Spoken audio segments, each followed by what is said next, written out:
부동산 시장이 하락이라고 하는 부분이 분명히 당분간은 좀 발생할 소지가 되게 높다라고 보여지고요. 하지만 그 하락이라는 것이 폭락이 아니라 점점 하락의 진폭이 줄어들면서 안정화돼가는 과정이 있을 거라고 봐요. 폭락은 쉽게 일어나지 않는다. 단기적인 현상을 가지고 장기적으로 예측한다라고 얘기하면 만약에 유튜브에서 그런 얘기를 하잖아요. 그럼 그거 가짜라고 생각하시면 돼요. 몰려다니는 사람들은 기본적으로 급하다 보니까 자꾸 움직이게 되는데 이런 분들은 기본적으로 무조건 무너지게 되어 있어요.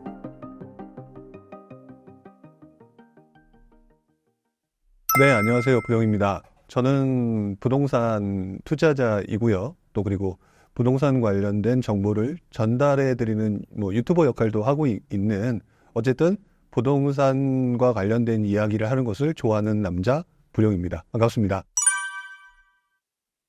부동산 시장 상황이 요즘 별로 안 좋죠. 별로 안 좋기 때문에 사실 많은 사람들이 지금 부동산 시장에 대해서 부정적으로 보시는 분 또는 긍정적으로 또 이렇게 바뀔까 이런 걸 기대하시는 분들이 가장 첨예하게 좀 대립되어 있는 그런 시장으로 보여지는데요. 어쨌든 직전장의 모습이 상승장이었다라는 것은 부인할 수가 없기 때문에 지금 현재는 상승장 이후에 조정을 받고 그 이후에 시장이 어떻게 보면은 하락을 할 수도 있는 또는 반대로 또는 정부 정책이나 이런 것을 위해서 상승을 할 수도 있는 그런 어떤 혼돈스러운 장이다. 이렇게 좀 간단히 표현하는 게 맞는 것 같아요. 지금 정부 정책은 저는 잘 하고 있다고 일단 먼저 생각을 하고요. 근데 정부 정책이라는 것들은 그 서로의 입장에 따라서 굉장히 좀 다르게 평가하고 바라보시는 것 같아요. 지금 현재 부동산 관련된 정부 정책을 보게 되면은 일단은 지난 상승장 때 워낙 많은 규제책이 나왔음에도 불구하고 올랐었잖아요.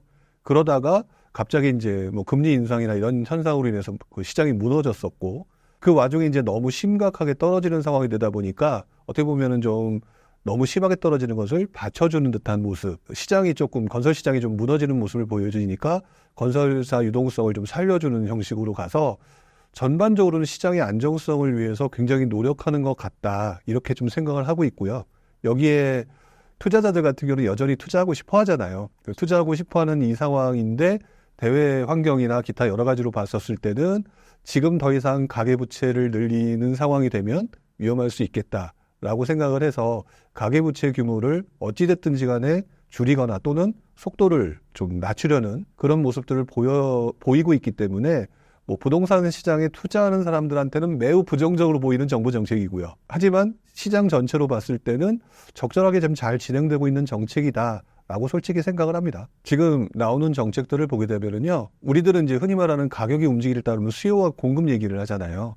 일단 사람들이 살려고 했던 시장에서 사지 못하는 시장, 이렇게 지금 변해버렸다고 생각을 하는데 그러다 보니까 지금 수요를 늘리게 되면은 또다시 부동산 시장이 흔히 말하는 버블 현상이 나타날 수 있기 때문에 수요를 줄이는 데 굉장히 집중하고 있다고 봐요. 줄이고 있는데 집중하고 있다고 보고 여기에 반대적으로 지금 건설사가 되게 안 좋은 상황인데 공급이 줄어들게 되면 두 가지 현상들이 이제 예상이 되는데 가장 대표적인 게 전세 가격 상승, 그다음에 두 번째로는 전세 가격 상승이 계속 이어지다 보면은 또다시 매매 가격 상승, 이렇게 이어질 수 있는 상황이 있다. 그런 상황으로 지금 보여지고 있고요. 그러니까 이 상황을 지금 굉장히 정부 입장에서는 잘 조율해야 되는 굉장히 지금 어려운 난이도 높은 문제를 풀고 있는 시기다. 이 난이도 높은 이 문제를 풀고 있는 현재의 모습으로 봤었을 때는 정부는 수요 진작책을 펼치기보다는 보다 앞서서 건설 시장이 죽어서 무너져서 만들어지는 시장에 굉장히 미치는 악영향을 없애기 위해서 매우 노력하고 있는 모습으로 보여요. 지금은 사실 정부가요, 오르기를 원하지도 않고 내리기를 원하지도 않아요. 떨어지면 시장 경제가 죽는다. 건설 경기 죽으면 당연히 시장 경제도 안 좋은 건 당연한 거잖아요. 그러면 경제 성장률 자체에도 영향을 주는데 경제 성장률이 떨어졌다라고 하면 국민들이 좋아하겠나요? 그러니까 당연히 떨어지는 것 자체 좋아하지도 않고요. 그렇다고 부동산 시장이 폭등을 해가지고 개인은 돈을 벌지 몰라도 그게 나중에 흔히 말하는 버블 현상이 만들어지고 그렇게 되면 또다시 안 좋은 문제가 발생될 수 있다는 것들을 과거 여러 나라에서도 봤기 때문에 정부 입장에서는 떨어지거나 오르는 거에 대해서는 어느 누구도 관심이 없다고 생각해요. 제일 그분들이 원하는 것들은 물가 상승률 수준으로 적절히만 오른다면 아무도 신경 안 쓸 거 아니에요. 그 정도만 제발 가라라고 하는 게 정책의 기본 목적이라고 보여지고 있고요. 그거를 하기 위해서 되게 노력하고 있는 거는 같으나 서로 그 생각들이 달라서 동상이몽을 하고 있는 시기라 되게 힘든 것 같아요. 정부 입장이. 너무 사람들이 어떤 특정 입장에서만 지금 보고 있는 게 가장 큰 문제거든요. 투자 열심히 했었던 사람 입장에서는 나 투자 못하게 하는데 누가 좋아하겠어요. 근데 집 없는 서민들 입장에서는 집값 올라가는데 지금 집값이 떨어지면 나는 좋은데 왜 집값 떨어지게 안 만드느냐 또 불만인 거거든요. 이거를 지금 외줄타기처럼 중간에서 이 사람 입장도 생각하고 저 사람 입장도 생각해야 되는 그런 모습을 보여야 되니까 정부는 솔직히 지금 죽을 맛이 아닐까 그렇게 보여져요. 지금 사람들이 많이 물어보는 내용 중에 하나가 그 내용인 것 같아요. 근데 물어보실 때 그 투자자들이 제일 많이 물어보는 거는요. 취득세 완화 될까요? 이런 질문들. 양도세는요? 다주택자 규제 완화는요? 이렇게 질문을 하는 것 같아요. 근데 저는 그거는 한참 후의 일이다라고 생각을 하고요. 지금 정부가 해야 되는 순서를 보게 되면 제가 아까 좀 전에 말씀을 드릴 때 시장의 안정이라고 그랬잖아요. 시장의 안정이라고 했는데 이 시장의 안정이라고 하는 기준을 놓고 지금 시장 상황을 보게 되면 요즘에 뉴스 기사에서 가끔 언급되는 것 중에 하나가 그 건설사 4월 위기론 이런 것들이 나와요. PF 대출과 관련해서 그게 4월 달에 위기가 오느냐 안 오느냐가 중요한 게 아니라 결국 PF 대출과 관련된 건설사들이 위기라는 거거든요. 그러면 결국 건설사들의 위기는 결국 지을 수 있는 기반 인프라가 무너진다는 얘기가 되고 기반 인프라가 무너지게 되면 몇 년이 지난 후에 시장의 불안정성을 만들 수밖에 없는 상황이에요. 그렇기 때문에 정부가 가장 먼저 해야 될 일은요. 건설사들의 지금 이 어려운 상황을 어떻게 하면 풀어놓느냐에 집중하는 게 맞는 거죠. 근데 우리는 질문을 시장을 안 보고 나 지금 투자를 해야 되니까 언제 풀어주냐라고 얘기만 하는 거라는 거거든요. 중요한 거는 그래 너 풀어줄게 라고 하는 부분은 나중에 시장이 더 안 좋을 때 얘기고 지금 시장 상황에서 가장 중요한 거는 지금 현재 건설 경기와 예를 들어서 일반 경기와 이런 것들이 잘 돌아가게 맞물리게 하기 위해서는 제일 첫 번째 단추 건설사 살리기 대책이 가장 먼저 나와야 될 거고요. 그 건설사와 관련된 유동성이라든지 PF 대출 문제를 해결함과 동시에 이것들을 해결하기 위해서는 단순히 금융정책으로 해결해 줄 거냐 아니면 지금 건설사들이 위기가 발생한 그 기본적인 원인을 찾아서 그쪽에 왜냐하면 주택이 안 팔려서 아파트가 안 팔려서 발생된 문제니까 이것들을 일부라도 수요 진작으로 갈 거냐 이것들을 가지고 고민할 거다. 그러면 지금 제가 말씀드린 게 금융정책과 수요 진작 정책이잖아요. 그러면 다시 한번 생각을 해봐야 되는 거죠. 수요 진작책을 하는 순간 투자자들한테는 잘못된 신호를 전달할 수가 있어요. 투자라는 건가? 그런 문제가 있잖아요. 그러면 상식적으로 금융정책과 관련된 부분을 먼저 풀어주는 게 맞을까요? 수요 진작 정책을 풀어주는 게 맞을까요? 그러면 자연스럽게 일단 유동성을 완화시켜 줄 수 있는 관련된 정책으로 첫 번째 스타트를 끊고 두 번째로는 그래도 조금 이제 소문 붙여놨는데 가끔 그 의학 드라마 보면 이런 거 있잖아요. 심정지가 왔어. 주사 놔주지 않고 바로 심장 튈 수 있는 전기 충격부터 하잖아요. 일단 그러고부터 하고 그 다음에 주사를 놔줄 수 있는 일부 수요 진작과 관련된 그런 부분으로 진행될 가능성이 지금 현재는 제일 높다.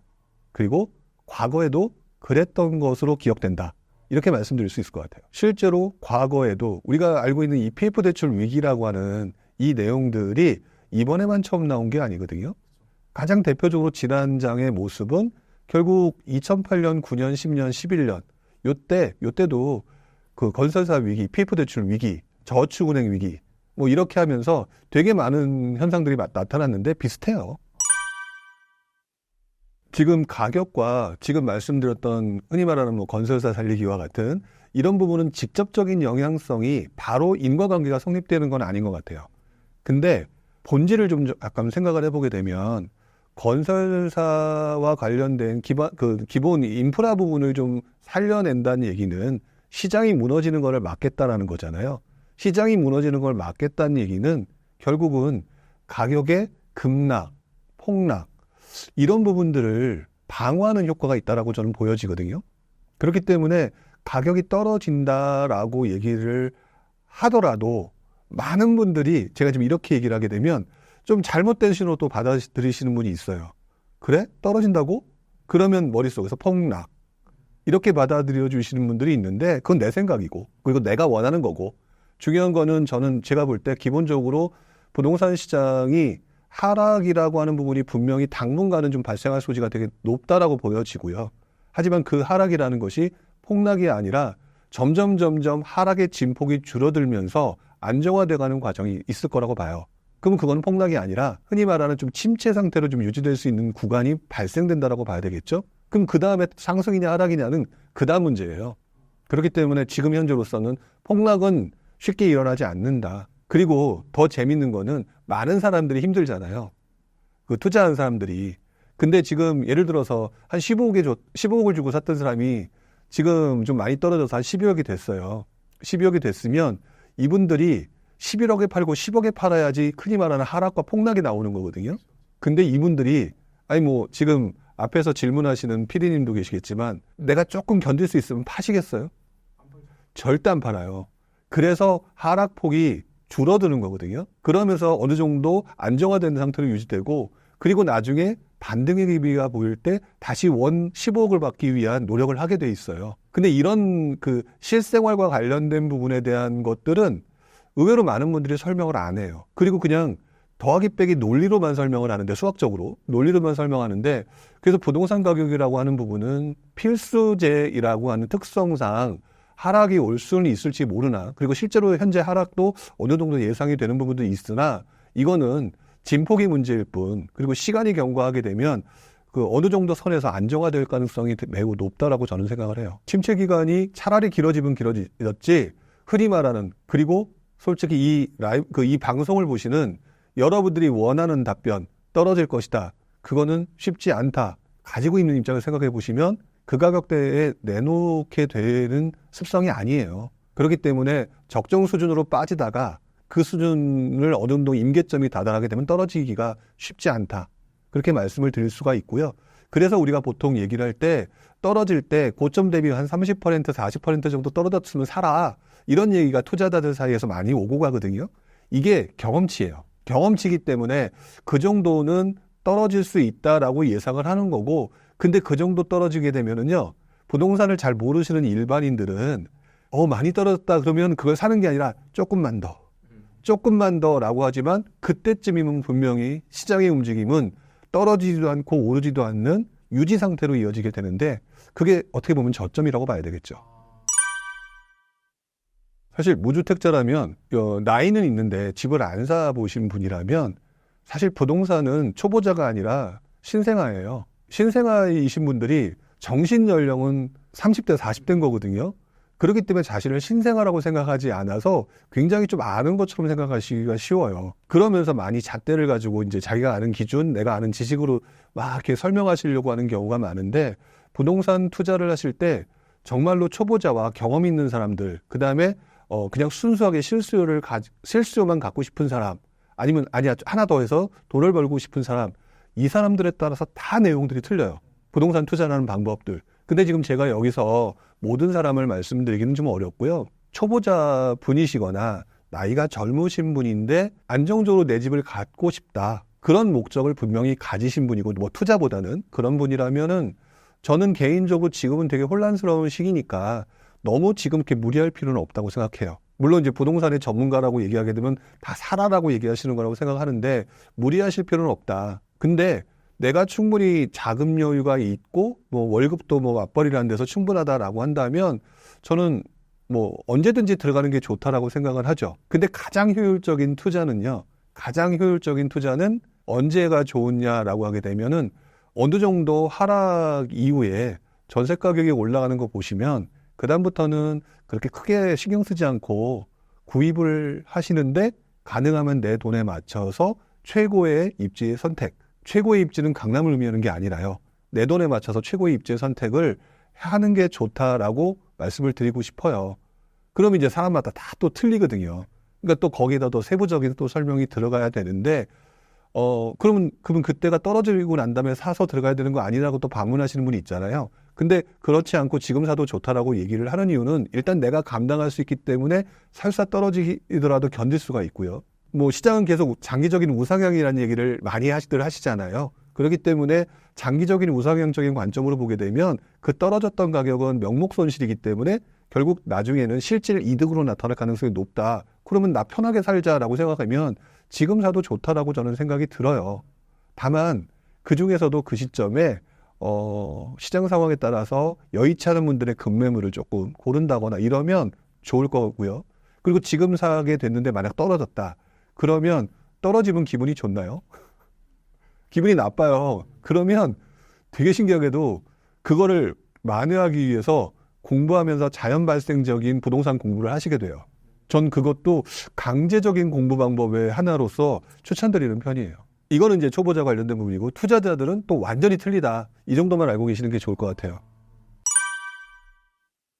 경험인 것 같아요.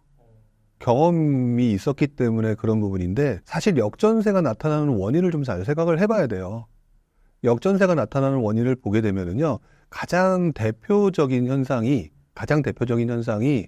좀 이해하기 쉽게 설명을 한다면 전세를 들어가려고 하는 사람보다 공급이 많을 때거든요. 그럼 전세 공급이 많다라는 거는 입주 물량 과다라는 얘기예요. 입주 물량 과다라고 하는 현상들이 나타나면서 전세 가격이 떨어지는 거거든요. 그렇기 때문에 전세 가격이 떨어지는데 하필 그 시점에 시장이 안 좋았어요. 그러니까 시장이 안 좋아서 기분도 나쁜데 역전세라고 하는 지금 힘든 상황을 맞으니까 한 대 맞아서 기절하기 직전인데 한 대를 더 때리니까 완전히 이제 죽을 것 같은 거죠.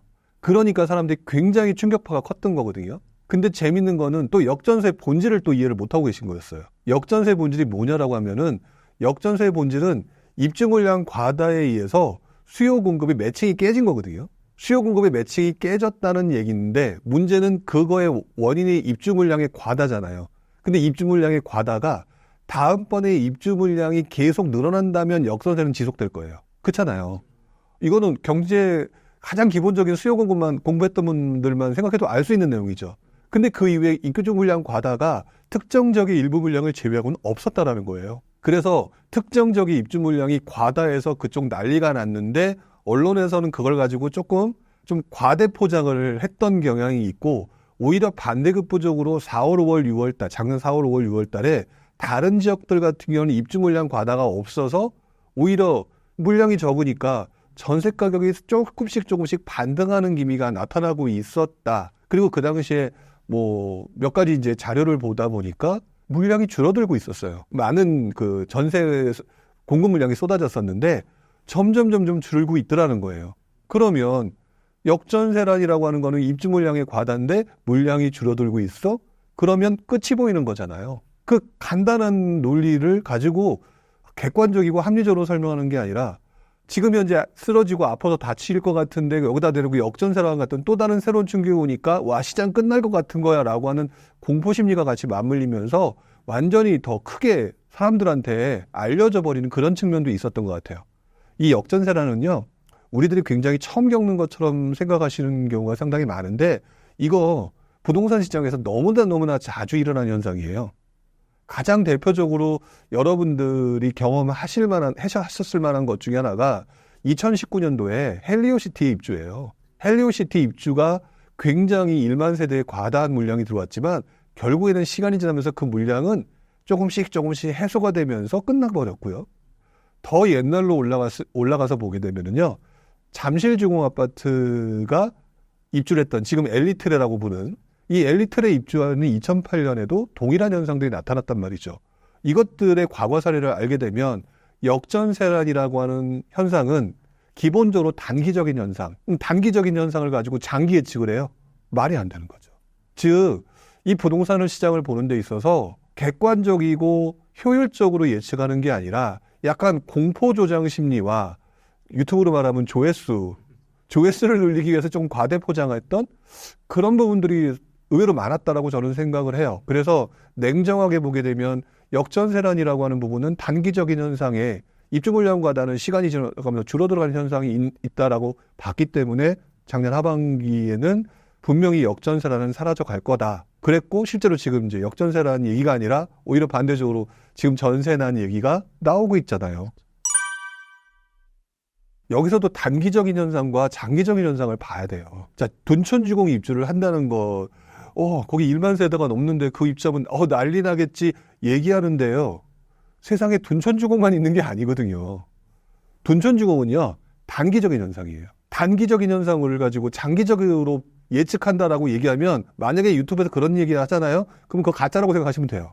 어떻게 단기적인 현상을 가지고 장기를 예측해요? 그게 아니고 시장이 그렇다면 장기적으로 어떤 일이 일어날 것이냐, 뭐 예를 들어 전세 가격이 올라가느냐 떨어지느냐, 이 부분을 보는 데 있어서 가장 중요한 거는요, 결국 입주 물량과 착공 물량이에요. 입주 물량은 앞으로 1, 2, 3년 후에 물량들을 예측할 수가 있고요. 인허가 물량은요, 그 이후 그것보다 조금 더 긴, 왜냐면 인허가로 바로 짓는 게 아니니까. 인허가가 착공으로 들어가야 되니까. 그래서 착공 물량과 인허가 물량을 보게 되면 중기, 장기 부분을 어느 정도 예측할 수 있거든요. 근데 이렇게 결론을 딱 지어놓고 지금 시장 상황을 보자고요. 지금 시장 상황에서 건설사들이 집을 짓나요? 안 짓잖아요. 그러면 인허가 물량이 줄 수 있겠구나라고 생각해서 지금 인허가 물량을 딱 보면 인허가 물량이 2023년 엄청 줄었어요. 그리고 조금 자세히 보게 되면 2022년 하반기부터 줄었어요. 그리고 지금 아까 제가 그 입주 물량의 과다를 얘기를 했었는데 과다도 점점 사라지고 있는 중이거든요. 그러면 지금 입주하는 물량이 줄어들고 있다. 그리고 인허가 물량이 줄어드니까 장기적으로 물량 자체가 줄어들겠네라고 하면 결과적으로 어떤 현상이 일어나느냐? 공급이 줄어들어가는 거는 장기적으로 팩트라는 거죠. 그럼 공급이 줄어들어가는 건 장기적으로는 팩트다라고 하는데 둔촌주공을 거기다 갖다 붙인다? 그거는 단기적으로 둔촌주공 입주 때 분명히 특정 지역은 문제가 생길 가능성이 높겠죠. 하지만 둔촌주공이 있는 강동구, 둔촌동 지역을 제외한 나머지 지역의 장기적 현상에 영향을 얼마나 미칠까요? 태평양 한복판에 돌멩이 하나 던지거나 다름이 없다는 거예요. 그러면 결국에는 우리가 봐야 되는 거는 인허가 물량과 착공 물량인데 인허가 물량과 착공 물량이 가장 큰 문제가 될 것이다. 그럼 공급 부족이 나타나는 현상이 그 다음에 무엇이냐라고 생각을 해야 되는 거면 그 다음에 보는 거는 아니 주택의 공급이 줄어들어가면 우리가 주택을 사거나 매입하거나 거주하는 데 있어서 전세, 월세 그리고 매수잖아요. 근데 집 요즘에 사요 안 사요? 안 산단 말이죠. 그러면 전세 수요가 본래부터 있었던 전세 수요 플러스 매수 수요에서 넘어온 추가 전세 수요가 늘어나면서 공급 부족에 있는 전세 가격 상승이 가팔라질 수 있겠다라는 결론이 나온다는 거죠. 그래서 전세 가격 상승이 나올 수밖에 없고요. 이 상황은 제가 볼 때 꽤 오래 진행될 가능성이 높다. 이렇게 보고 있어요. 이거 되게 조심스러운 답변을 드려야 되는 내용인 것 같아요. 왜냐하면 사람들은 내가 듣고 싶은 것만 듣거든요. 그래서 제가 어떤 얘기를 딱 하는 순간 만약에 제가 결론을 아마 갭투자 시장은 분명히 옵니다. 이러면은 그게 전달 과정에서 갭투자하면 된대. 시기는 모르겠고. 이렇게 될 가능성이 높다라고 해서 되게 두려운 말씀 중에 하나예요. 근데 일단 저는 전제를 두고 일단 설명을 드리자면 장기적으로 보면 그 장기는 몇 년인지 몰라요. 왜? 사람이 하는 일이 어떻게 맞출 수 있겠어요. 분명한 거는 단기보다 중기 내지 장기적으로는 갭투자의 시장은 분명히 도래한다. 왜 그러냐면은요. 제가 다른 데서 보통 이렇게 표현을 하거든요. 갭투자는요. 좀비 같아요. 왜 좀비 같으냐? 아무리 때리고 눕혀도요. 다시 살아나요. 이게 투자자의 본능을 자극하는 투자 방법이거든요. 왜? 소액 투자예요. 돈 없는 사람이 투자할 수 있는 방법이거든요. 그래서 갭투자는요. 기본적으로 다시 좀비처럼 살아날 가능성이 매우 높다라고 보여지고요. 단지 그 과정에서 여러분들이 무슨 생각을 해야 되고 어떤 시장으로 흘러갈 것이며 이런 것들을 조금 더 많이 이해하는 게 훨씬 더 중요하다고 저는 생각을 해요. 그 부분이 여러분들이 아시는 게 더 필요하다고 생각을 하죠. 첫 번째로 부동산 시장에서 불문율처럼 굉장히 지금 지켜오거나 들리는 거, 그 다음에 막 철석같이 믿고 있는 것 중에 하나가 전세 가격이 오르면 매매 가격이 오른다예요.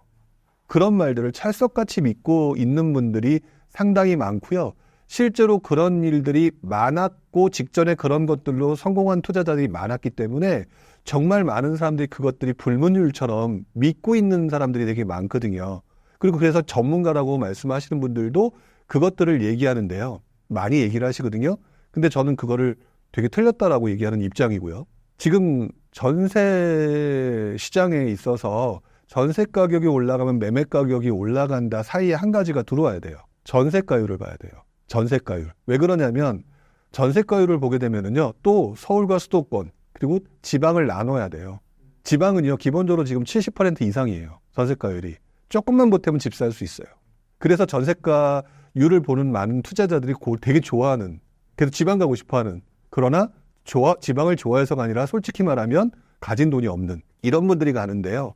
문제는 서울 같은 경우, 수도권 같은 경우는 지금 현재 전세가율이 50에서 60 정도 돼요. 확실히 떨어진다는 거거든요. 근데 만약에 우리 PD님 집 만약 사야 되겠다. 거두절미하고 서울, 수도권, 지방이면 뭐부터 사시겠어요? 아, 서울도 아니고 강남이에요? 네. 즉 바꿔 말하면 서울이라는 얘기거든요. 서울을 사야 되는데 전세가율이 50이에요. 살 수 있어요, 없어요?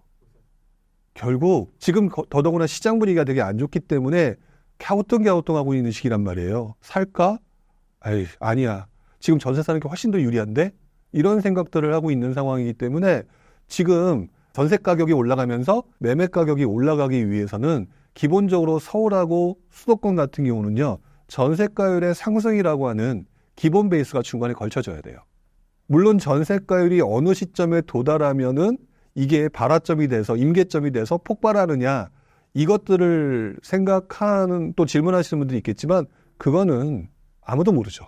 아무도 모르기 때문에 그 과정을 봐야 되는데, 이러한 설명을 하는 분들이 없이 그냥 너무 쉽게 얘기하다 보니까, 그래서 지금 많은 분들이 뭐냐, 전세가율이 높은 지방에 간다 이거예요. 근데 집값은 만약 움직이게 되면 서울이나 수도권이 먼저 움직일 가능성이 높은데, 그러면 결국 되게 늦는 거잖아요, 지방은요.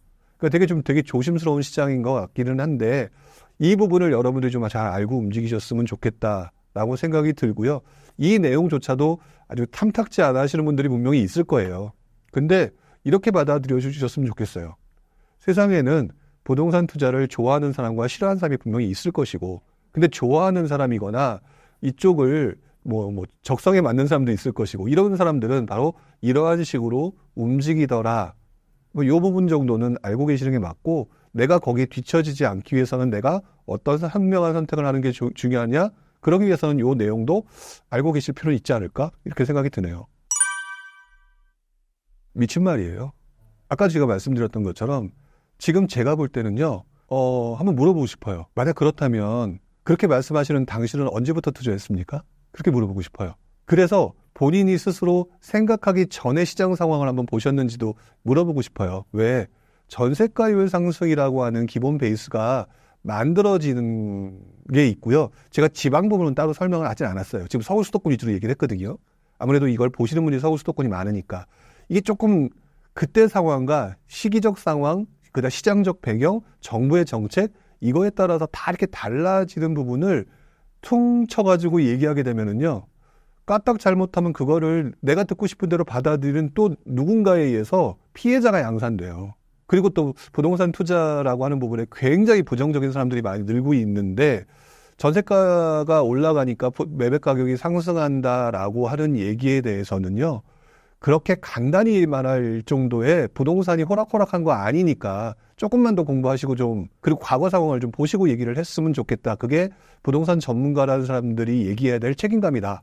이렇게 말씀을 드리고 싶죠. 그리고 냉정하게 그렇다면 서울 같은 경우 이제 서울 수도권이 부동산 전세 가격 상승한 게 2009년부터 2014년도, 물론 그 이유도 있겠지만 일단 보통 그렇게 보거든요. 근데 2009년도부터 2014년도까지 매매가 상승률은요, 죽을 썼어요. 2009, 2010, 2011, 12, 13, 14, 6년이거든요. 몇 년은 빼더라도 3, 4년 동안 전세 가격이 상승했는데 왜 매매 가격 상승이 안 올랐나에 대한 의문을 가지고 있어야죠. 그리고 그것들이 어떤 원인 때문에 일어났는지를 파헤쳐봐야 전문가로서 굉장히 정확한 답변을 드릴 수 있는 건데, 그 상황에 대해서 답변할 수 있냐 이거죠. 전세 가격이 올라간다고 매매 가격이 상승한다라는 왠지 듣는 사람은 100%일 것 같은 예상을 하고 듣잖아요. 그러면 그렇게 나타나지 않았던 현상을 본인이 설명할 수 있어야 돼요. 그러고 난 다음에 그렇기 때문에 전세 가격이 매매 가격 상승 이렇게 이어집니다. 설명을 해야 되는데, 다 잘라놓고 전세 가격이 상승하면 매매 가격이 상승합니다. 그러니까 기회입니다. 누가 알아요? 내 집 팔려고 하는 소리인지. 냉정하게 그 부분을 아셔야 된다고 생각하고 그 부분을 생각해야 될 것 같아요.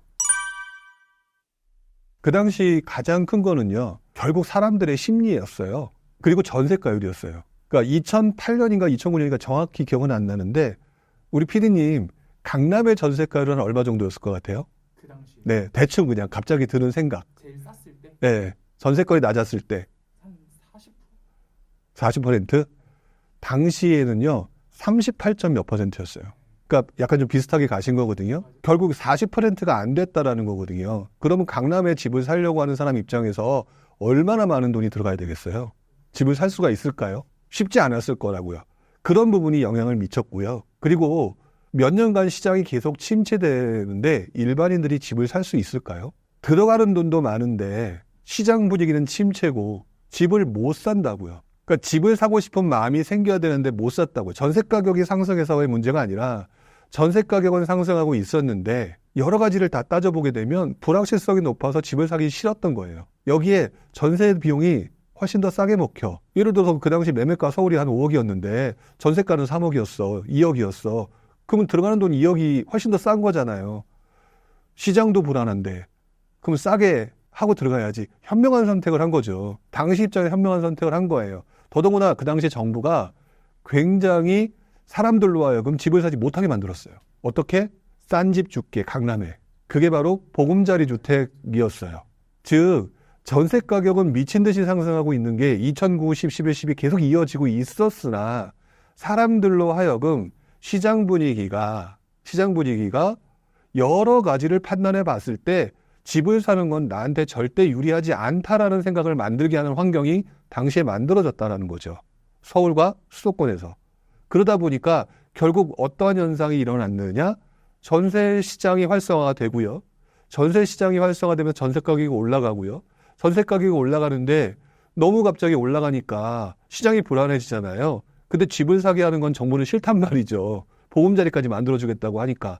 근데 전세난 발생하고 난리가 나니까 정부가 어떤 정책을 펼쳐줬냐? 전세자금 대출을 더욱더 크게 늘려줬어요. 여러분들이 알고 있는 전세자금 대출이라는 것들이 본격적으로 활성화된 시기가 바로 그 시기예요. 그 전에는 전세자금 대출이라는 것들을 받는 사람이 별로 없었어요.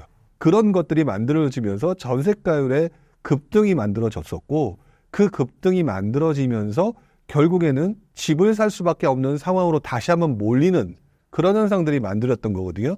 근데 지금 제가 말씀드렸던 이 내용에 대해서 설명하시는 분이 까놓고 얘기해서 어디 있냐는 얘기죠. 그러면서 전세가격 상승이 매매가격이 상승한다.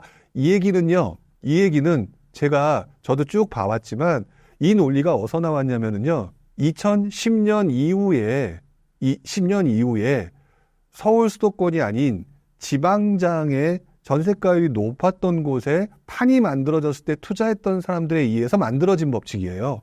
당시. 물론 그 이전도 비슷하게 투자하신 분이 있었겠지만 이것들이 대중화된 시점이 그 시점이었다고요. 그렇기 때문에 그 논리를 가지고 계속 배워왔기 때문에 상습적으로 나도 모르게 자연스럽게 그 얘기를 내뱉는 건데 그 내뱉는 그 논리가 안 맞는 것들이 있었다라는 것들을 지금 전혀 모른 채 내 경험만 가지고 얘기하는 거다. 또 그때 만들어졌던 논리 중에 하나가 입주 물량이 줄어드는 도시에 투자를 해야 된다. 그러면 집값이 오른다. 라고 하는 논리가 지방에서 만들어져요. 물론 전반적으로 물량이 줄어들면 가격이 오른다는 논리는 맞거든요. 근데 그렇지 않아도 그것들이 딱딱딱딱 맞아 떨어지는 게 2009년 이후 2008, 9년도 이후의 지방시장이었거든요. 그 논리가 2014년, 15년, 16년, 17년 요때 그분들이 서울에 딱 오면서 입주 물량이 부족해지면 집값이 오른다는 논리를 그대로 사용을 해요.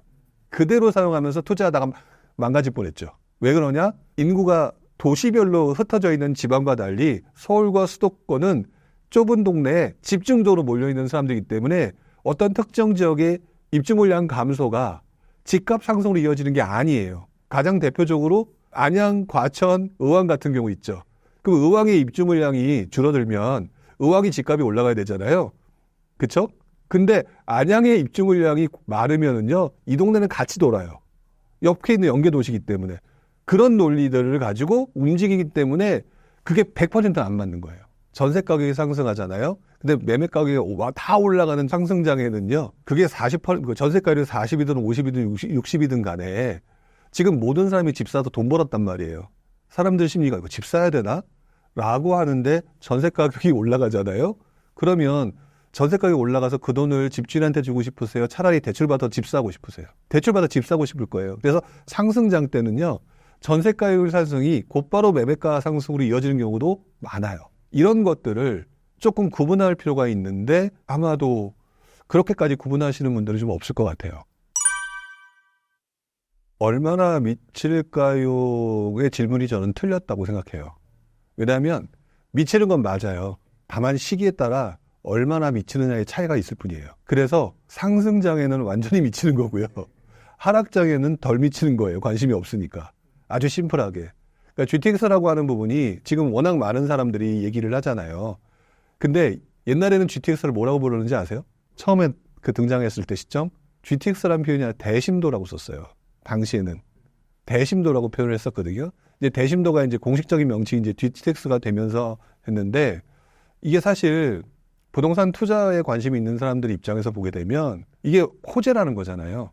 호재는 그동안 별로였던 동네가 그 호재로 인해서 가치가 바뀌게 되고 가치의 바뀜은 결국 가격의 상승으로 만들어진다. 이런 이제 가장 기본적인 논리로 형성되는 건데 이것들이 상승장에는 엄청나게 영향을 미치는 거고 시장에 아무도 관심이 없을 때는 아유 집값이 오르지도 않고 떨어지고 있는데 설마 이게 얼마나 영향을 미치겠어? 이렇게 하면서 별로 영향을 미치지 않는. 하지만 나중에 그것이 완성되게 되면 아마도 상당한 영향을 미치기는 틀림이 없을 거다라고 생각은 드는데요. 문제는 직전이 상승장이었잖아요. 그래서 상당 부분 저는 가격이 반영돼 있다고 봐요. 그래서 지금부터는 GTX 호재가 예를 들어 지금 뭐 한 15억인데 GTX 때문에 10억 오를 거다? 이런 생각은 하지 않으셨으면 좋겠다. 왜냐하면 이미 GTX에 대한 호재는 지금 몇 년 전부터 떠들었고 떠들면서 사람들의 기대 심리가 높았고 그래서 그거들에 대한 기대 심리를 고스란히 가격에 반영시켜놨고 그렇기 때문에 지금 보여지는 가격들은 상당 부분 GTX의 호재가 반영되어 있다라고 보여지고 있기 때문에 너무 기대를 많이 하시는 건 좀 아니지 않을까라고 생각이 들어요. 투자하시는 분들 입장에서는 이 GTX 호재가 뭐 착공됐다고 하지만 바로 되겠어요? 그러면 그 와중에 시장이 어떻게 바뀔지 몰라요. 그랬는데 갑자기 뭐 또 금리가 갑자기 오른다든지 아니면 옛날처럼 무슨 금융위기가 터진다든지 이러면 GTX 보고 나 필요 없다 이거죠. 살아야 되니까. 그러면 또 가격이 떨어지는 거고 그 정도 심한 충격이 아니더라도 실망, 이거 생각보다 오래 걸리네? 그러면 엄청나게 올랐던 가격이 떨어질 수도 있거든요. 그래서 GTX와 관련된 대형 호재들을 가지고 당장 한 3개월 후에 GTX 타고 다니는 거 아니기 때문에 GTX 호재의 가격이 단기간 너무 많이 올랐다라고 하게 되면 이거는 단기성 과도한 버블일 수도 있다라고 생각해서 떨어질 수도 있다 생각하고 좀 떨어졌다 싶을 때 이 정도 가격이면 적정해라고 나름대로 판단을 가지고 그때 진입하는 방법도 매우 중요하다고 봐요. 지금 이제 쏠림 현상이라고 표현하셨잖아요.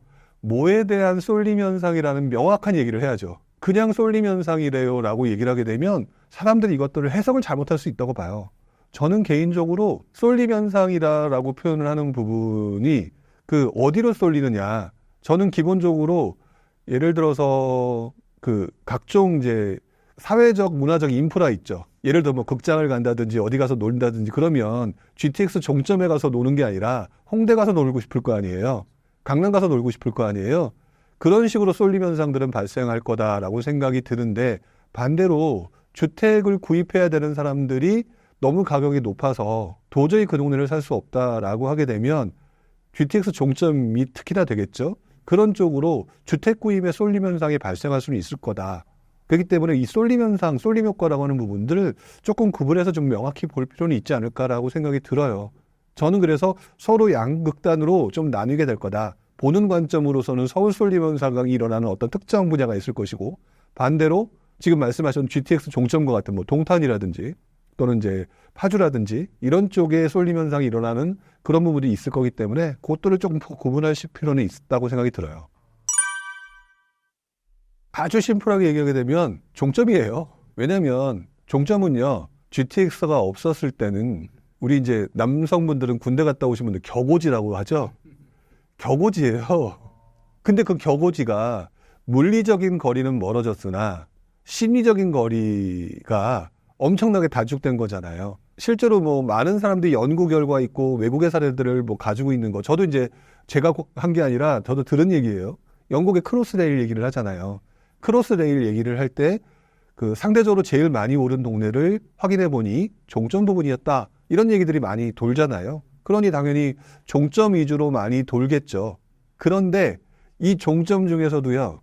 종점 중에서도 보면 다 종점들이 여러 군데가 있어요. 예를 들어서 GTX-A 하면 파주와 동탄. 그쵸?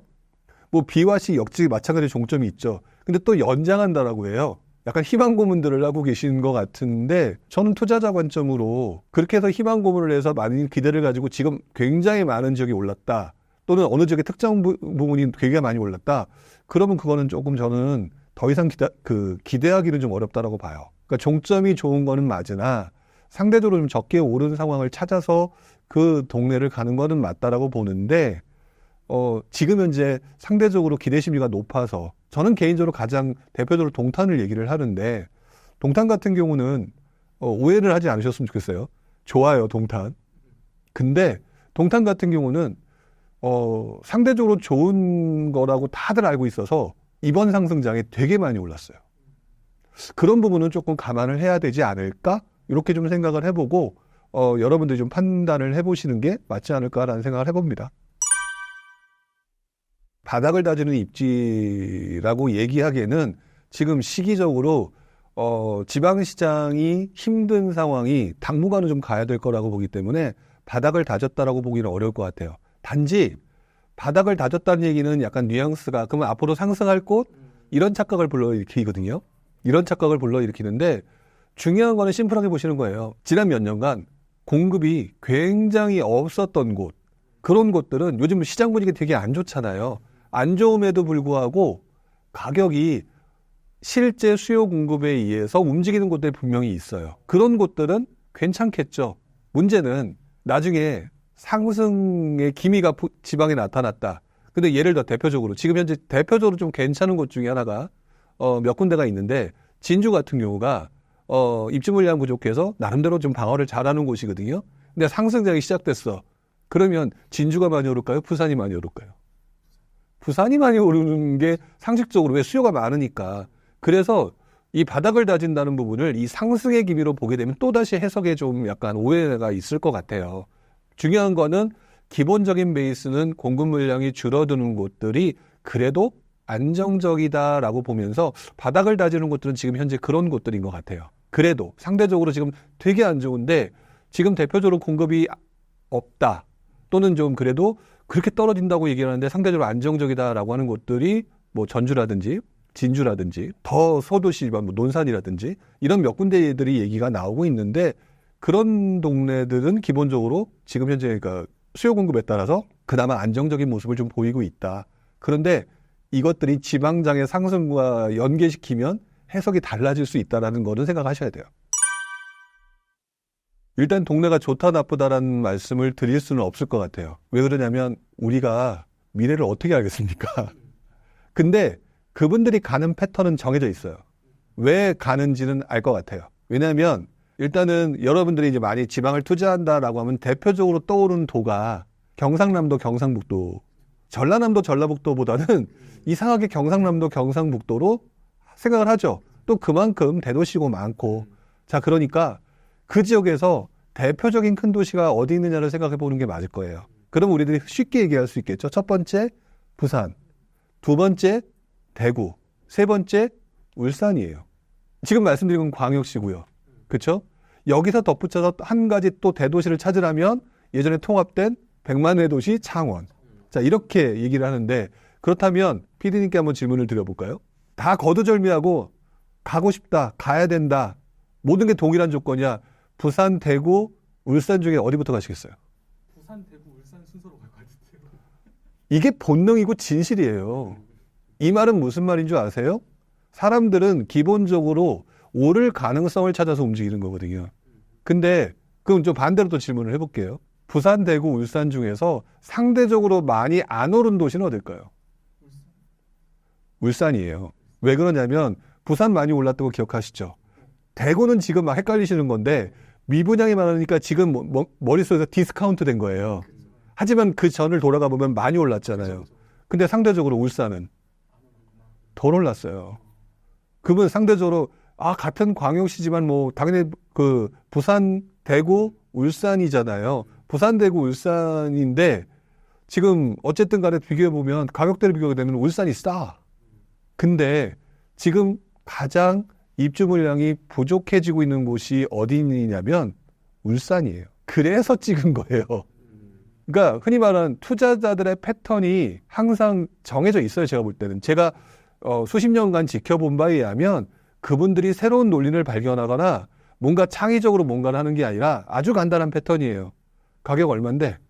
올랐어? 싸네. 근데 입주 물량은 줄었는데 그것을 보고 들어간다는 거죠. 그래서 그렇다고 지금 현재 중소도시 볼래니 중소도시가 박살났다는 거거든요.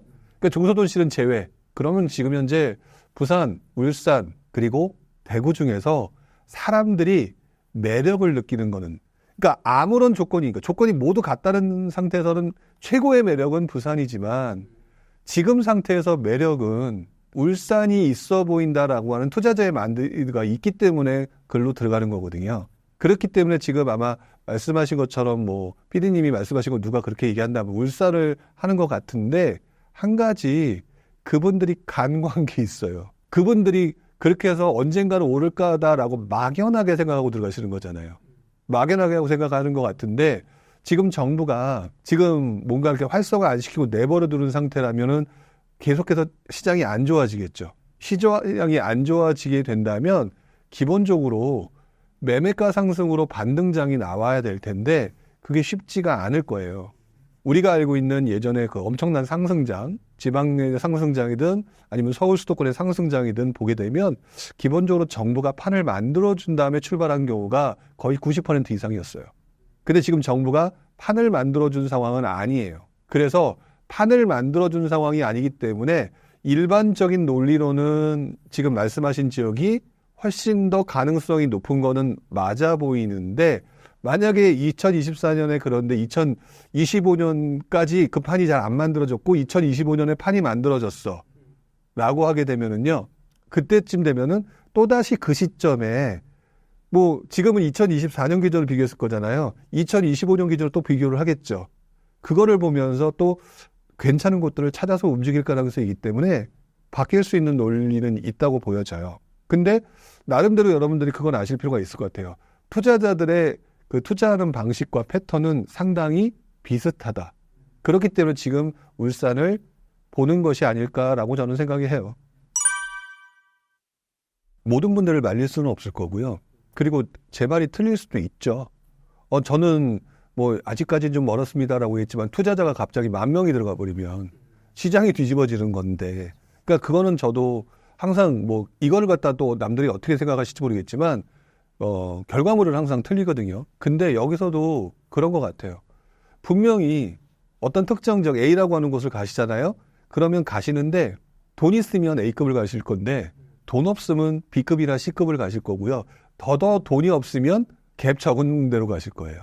근데 중요한 거는 그래서 나중에 수요가 몰려들었을 때 집중적으로 어디를 가는 게 맞는 거냐에 따라서 결국 결과물은 달라지는 것 같아요. 그래서 들어가신다라고 얘기를 한다면 어쨌든 간에 지금 제일 중요한 거는 그 특정 지역에 입지가 결국에는 상승을 시작했을 때는 어마어마한 폭발력을 발휘시켜 주는 곳이기 때문에 그때는 갭 적은 곳이 아니라 입지가 좋은 곳 위주로 먼저 선택을 하는 것이 맞다라는 식으로 그냥 설명을 드려서 본인이 스스로 판단하게끔 하고 싶어요. 왜냐면 전문가들도 내년 몇 월에 이렇게 됩니다. 이거 맞히는 사람도 없고. 근데 이제 그걸 기대하셔서 그런데 그 부분은 좀 어려운 것 같고요. 그러니까 울산에 가시든 부산에 가시든 시간을 충분히 길게 투자하실 수 있고 시장이 바뀌는 게 보여지고 사람들이 들어오는 게 보인다면 지금 현재 들어갈 수 있는 것 중에서 가장 내 선택에 맞는 곳 그리고 입지 위주로 먼저 선택하시는 게 맞다. 이렇게 말씀을 드리고 싶죠. 일단 내 집 마련에 절대적인 투자 방법은 없어요. 본인 기분에 따라 다를 거예요. 왜냐하면 그 흔히 말하는 새 집에 그 포르말린 냄새가 좋은 사람은 새 집을 좋아할 것이고 자금이 부족한 사람은 갭을 끼고라도 사놓고 싶을 것이고 중요한 거는 내가 거기에 대해서 굉장히 유연하게 대처할 수 있는 게 좋다고 생각이 들어요. 그래도 무주택 서민들 입장에서는 분명히 돈이 부족할 거라는 거죠. 돈이 부족한 분들한테 가장 좋은 방법은 어찌됐든지 간에 제가 볼 때는 분양이 가장 나을 거는 맞는 것 같아요. 왜냐하면 계약금을 치르고 요즘 같은 경우는 10%잖아요. 10% 계약금을 치르고 그 다음에 나중에 입주를 할 때 대출을 받아서 내는 그런 부분이잖아요. 더구나 젊은 분들, 무주택자분들한테 각종 혜택들이 분명히 존재하고 있잖아요. 그러니까 아무래도 분양이 유리한 거는 맞는 것 같아요. 그래서 분양을 주로 보시는 게 그래도 공부하는 과정에서는 가장 기본적인 과정이 아닌가. 다만 한 가지는 좀 눈여겨보셨으면 좋겠어요. 분양가가 분명히 오르락내리락 할 거예요. 오르락내리락 할 건데 아까도 좀 얘기를 했던 것 같은데 원자재 가격이 올라가니까 분양가가 무조건 오르는 거는 아닌 것 같아요. 오히려 시장이 꺾이게 되면 분양가를 올려서 미분양이 날 것 같으니까 기업의 수익을 줄여서 분양가를 낮추거나 또는 미분양 나는 거를 할인 분양을 한다거나 이렇게 해서 주변 시세 대비 비슷하거나 싸게 나오는 물건들이 분명히 있을 것 같거든요. 그러니까 그 물건들을 보면서 상대적으로 가장 싸게 구할 수 있는 대상을 계속 열심히 뭐 발품을 팔던 손품을 팔던 이렇게 해서 찾아서 준비를 하다 보면 진짜 본인한테 중요한 것들을 고르실 수 있을 거다라고 저는 생각이 들고요. 꼭 입주까지 하지 않아도 좋아 라고 당장 입주하지 않아도 그래도 조금 소액으로 어떻게 좀 해보고 싶어 라고 하는 분들은 전세 가격 상승의 가능성이 좀 높다라는 판단하에 본인이 충분히 가용할 수 있는 자금을 이용해서 예를 들어 전세를 끼고 어차피 난 입주를 하지만 한 2, 3년 후에도 충분해 라고 하는 분들 그런 분들은 가능성을 보고 투자하시는 건 좋다. 단 여기서도 갭 적은 걸 찾는 게 아니라 입지가 좋아서 수요가 무궁무진할 만한 곳들 중에서 분명히 질환장애 무리하신 분들이 내놓는 분들 이런 것들을 좀 전략적으로 접근하는 게 맞다라고 보여져요. 이게 에이 설마 이번에도 그렇게 되겠어 라고 하는데 이 말은요. 제가 예전에 초보 시절에 그렇게 해서 출발한 사람이에요. 저도 돈 없었던 사람이었고 그렇게 해가지고 가장 효율적인 게 뭘까? 저는 이제 실거주부터 선택을 한 거거든요. 실거주부터 선택을 하기 때문에 저는 분양이라고 하는 부분을 선택을 하려고 했었는데 그때는 분양조차도 안 했어요. 그래가지고 그때 결국 했던 부분은 입주 당장 해야 되니까 그때 중에서 가장 현실적으로 살 수 있는 구축 중에서 가장 그나마 준신축 이런 곳들을 위해서 제 입장이 맞는 걸 했거든요. 그러니까 여러분들도 다 초보 시절부터는 무주택자 시절은 그렇게 가는 거니까 그런 식으로 갔으면 좋겠고요. 한 가지 더 보탠다면 떨어진다에 베팅을 하지 않으셨으면 좋겠어요. 떨어진다라고 하는 부분에 베팅을 한다는 얘기는 가격이 떨어지면 내가 싸게 살 수 있다라고 생각을 하거나 부동산 시장은 이제 끝났어라고 하는 부정적인 인식이거든요. 그런 부동산을 안 보게 되거든요. 근데 잘 생각해 보시면은요. 부동산에 실거주를 하거나 또는 부동산 투자에 미친 사람들이 여러분들이 지금 경험하는 그 시기 한 10년 전, 20년에 30대 시절에 역시 부동산에 관심 없었던 분들이에요. 그분들이 10년간 살아가면서 왜 부동산에 관심을 가졌느냐를 생각을 해보게 되면 필수재의 이 시장은 나름대로 인플레이션 시대에 가격 방어를 하는 상품이다라는 거를 현실적으로 느꼈기 때문에 그러는 건데 이것들을 부정적으로 일단 기준을 잡게 되면 설사 10년이 지난 다음에 알게 되는 상황이 만들어지는 거죠. 그러면 이미 본인은 10년 뒤처진 거거든요. 안 사도 좋아요. 중요한 거는 부정적으로 보지 말고 진짜 부정적인지 아닌지 객관적으로 한번 주변이나 그 상황을 살펴보는 게 맞다라는 거죠. 그래서 저는 가능하면 무주택 서민들 특히나 이제 자꾸 좀 부동산을 부정적으로 보는 분들이 있는데 부정에 베팅하는 사람들을 쳐놓고 저는 투자를 잘하는 사람들 그다음에 수익의 극대화를 만드는 재테크를 잘하는 사람은 저는 단 한 사람도 본 적이 없었던 것 같아요. 가장 쉬운 건데요. 가장 어려워해요. 알고 보면. 왜냐하면 가장 어렵다고 생각하는 이유는요. 전제가 깔려 있어서 그래요. 빨리 돈 벌겠다. 아마 몇 년 안에 몇 억을 벌었던 분들, 나 이렇게 뭐 돈 가지고 있어? 이렇게 나오는 분들을 보면서 나도 저러고 싶다라고 하니까 최대한 빨리라고 생각을 하실 거예요. 최대한 빨리라고 생각을 하는 것 같은데, 글쎄요. 저는 개인적으로, 저는 이렇게 생각을 해주셨으면 좋겠어요. 빨리 벌려고 하다 보니까 막 찾고 있거든요. 그리고 난 다음에 공부 안 하려고 들어요. 근데 제일 쉬운 방법은 당신이 살고 있는 동네부터 봐라. 최소한 내가 사는 동네, 분명히 지금 뭐 새로 이사 간 동네도 있지만 예전부터 살고 있었던 분들이 있잖아요. 그 동네 아파트 가격도 있을 거고, 어렸을 때 내가 살았을 때 가격도 있을 것이고, 그 동네 막 바뀐 것도 보셨을 텐데, 그거 신경도 안 쓰면서 자꾸 어떤 필살의 비기를 찾으려고 드신다는 거죠. 근데 부동산 투자는 차근차근 내 동네가 움직이는 모습을 보잖아요. 내 동네가 움직이는 모습과 똑같이 다른 동네도 움직여요. 그러니까 부동산 투자라고 하는 부분을 할 때 일단 내 동네의 과거 시세나 뭐 이렇게 보면서 아 이렇게 바뀌었었네 뭐 보시는 것도 좋고요. 어떤 내가 가고 싶은 특정 동네를 찾아서 이 동네의 움직임을 계속 지켜보세요. 그러면 분명히 움직임 같은 것들이 이해가 되기 시작하면서 아 이렇게 하면 되겠구나라는 게 자연스레 만들어지는데 그 과정을 못 참는 거예요. 왜? 빨리 벌고 싶으니까. 그리고 더 중요한 거는 재테크라고 하는 부분이 꼭 부동산 아니더라도 재테크에 관련된 역사들 관련된 거를 조금 책으로 좀 많이 보셨으면 좋겠어요. 부동산 시장을 포함한 모든 자산 재테크 시장 보면 상승과 하락이 반복돼요. 상승과 하락이 반복되기 때문에 아 시장이 이렇게 되고 뭐 어떨 땐 상승이 있고 하락이 있고 중간에 과열이 심하게 오고 어떨 때는 뭐 최악의 상황도 오고 이러면서 시장이 바뀌고 이러면서 돈을 버는 사람이 나타나는구나라고 하는 실제 역사들을 좀 알 수가 있다면 부동산도 동일하게 적용되거든요. 아, 엄청나게 상승해서 이번에 떨어진 거 아니에요. 그렇죠? 떨어졌기 때문에 어떤 사람은 힘들어하는 거고 그 와중에서 긴매물이 나오는 거고 누군가는 그걸 이용해서 또 사가지고 나중에 상승할 때 돈 버는 거고 계속 반복적으로 일어나는 거니까 그리고 그 기본 베이스를 내가 사는 동네와 내가 잘 알고 싶어하는 동네를 계속 평상시 지켜보면서 움직임 같은 거 보다 보면 이거는 자연스럽게 익숙해진다. 이렇게 보시는 게 맞는 것 같아요. 가장 대표적으로 얘기를 하게 되면 부동산을 돈을 잘 버는 사람들이라고 지금 표현을 하셨잖아요. 부동산을 돈으로 잘 버는 사람들 중에 두 가지 부류가 있어요. 진짜 잘 버는 사람과 사기꾼. 즉, 잘 번다라고 얘기하는 사람. 스스로 얘기하는 사람. 근데 저는 개인적으로 부동산으로 나 이렇게 돈 잘 벌어라고 얘기하는 사람은 좀 조심하시는 게 맞는 것 같고요. 그리고 그다음에 잘 버는 사람들을 자세히 보시게 되면은요. 사람의 움직임을 알아요.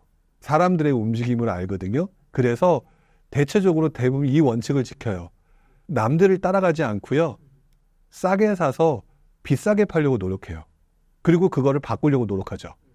물론 조금 애매한 답변이라는 생각이 들거든요. 애매한 답변. 왜냐하면 뭐 명쾌한 걸 듣고 싶으셨을 텐데 그런 거는 없는 것 같아요. 주식 투자도 그렇지만 명쾌하게 이게 맞다라고 얘기하는 거 매번 똑같이 해도 매번 똑같이 성공하는 거 아니었잖아요. 또 어떨 때 안 맞잖아요. 역시 부동산도 마찬가지거든요. 부동산도 마찬가지이기 때문에 중요한 거는 그 사람들의 패턴을 자세히 보시게 되면 몰려다니면서 우르르 막 오를 때 사는 게 아니라 바로 그 직전에 싸게 살 수 있을 만한 거에 대한 고민들을 되게 많이 하는 것 같아요. 싸게 살 수 있고 남들이 회피할 때 이것들이 근본적인 가치가 얼마가 되느냐. 이런 것들. 그래서 여러분들도 입지를 되게 중요하게 부동산 투자에 있어서 입지를 되게 중요하게 보신다면 입지가 되게 좋고 수요가 많을 만한 곳인데 여러 가지 이유로 상대적으로 싸게 살 수 있다라고 하면은 그게 쉽게 돈을 버는 방법의 지름길이 아닐까. 이게 계속 반복하다 보면 그것들을 응용하는 단계가 점점 고수가 되는 과정이기 때문에 그렇게 하시는 게 낫지 않을까라고 생각을 합니다. 몰려다니는 사람들이죠. 몰려다니는 사람들. 네, 몰려다니는 사람들은 기본적으로 급하다 보니까 본인들이 짧은 시간에 해야 되는데 자기가 공부하려니까 미치겠는 거예요. 그러니까 돈 내고 저 사람들이 하는 것을 이용해서 빨리 투자를 하고 싶어 하죠. 근데 그 사람이 진짜인지 사기꾼인지는 모르는 상황이다 보니까 그런 사람들 같은 경우는요. 자꾸 움직이게 되는데 문제는 그리고 난 다음에 욕심을 부려요. 그래서 자꾸 자기가 감당할 수준보다 수익을 만드는 걸 극대화하고 싶다 보니까 개수를 늘린다거나 하면서 자기가 견딜 수 있는 리스크 부분을 간과하는 경우가 많죠. 이런 분들은 기본적으로 무조건 무너지게 되어 있어요. 그분들은 무조건 아마도 못할 것이다. 그리고 아니면 또 이런 부류겠죠. 생각만 하는 사람들. 행동으로 움직이지 않는 사람들. 그게 많이 하든 적게 하든 일단 행동으로 해봐야 되는데 혼자 머릿속에 생각하고 이건 아닐 거야. 이런 분들은 움직이지 않았으니 벌 기회조차 없는 거잖아요. 그런 분들은 항상 못 버는 거죠. 아무래도 제가 부동산 쪽에서 질문을 받고 있는, 그러니까 즉 부동산에 관련된 사람이잖아요. 부동산 투자자 또는 부동산 전문가 뭐 이렇게 표현을 많이들 해주시는데 부동산 시장을 너무 부정적으로 보시는 분들이 많은 것 같아요. 근데 되게 웃긴 거는 부정적으로 보기에는 이놈의 시장이 되게 필수제예요. 그래서 이 시장에서 나는 부정적으로 보더라도 이 시장에서 움직이는 사람들이 너무 많다는 사실을 좀 깨달아 주셨으면 좋겠어요. 그렇기 때문에 이 부동산 시장은 생각보다 이 자본주의 사회에 걸맞은 시장의 움직임을 보여요. 본질적으로 필수제 시장이고 우리가 거주하는 시장이기 때문에 예를 들어서 이 주택은 오르면 안 돼라고 하는 거는 도덕적인 논리상으로는 맞아 보일 수 있거나 합리적일 수가 있는데 유감스럽게도 그렇게 해서 얘기하시는 분들이 이 시장에 결국 나중에 뛰어들어오는 상황이 만들어지게 되더라는 것이죠.